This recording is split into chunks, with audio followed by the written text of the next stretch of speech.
বালুরঘাট থেকে আজকে আমরা যাচ্ছি কালিয়াগঞ্জে নাটক করতে, কিন্তু নাটক করতে যাওয়ার পথে যে আমাদের এরকম অবস্থায় পড়তে হবে সেটা আমরা কখনোই আশা করিনি। যাই হোক, হাতে হাতে তাড়াতাড়ি মালগুলো লোড করে দেওয়ার পর গাড়িটা চলতে শুরু করে।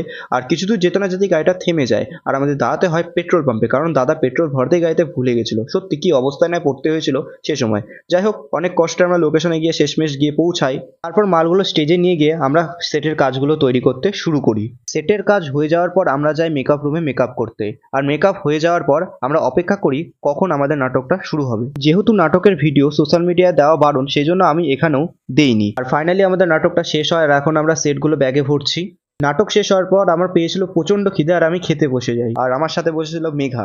মেঘা আমাদের দলে নতুন এসেছে, একবার সবাই ওকে কমেন্টে হাই বলে দাও। আর মেঘার মতন যদি তোমরা আমাদের সাথে কাজ করতে চাও অবশ্যই আমাকে কমেন্টে কিংবা ইনবক্সে আমাকে বলো। রাত প্রায় অনেক হয়ে গেছিলো, তাই আমরা আর দেরি না করে মালগুলো তাড়াতাড়ি ঝটপট করে গাড়ির ছাদে আমরা উঠিয়ে দিই।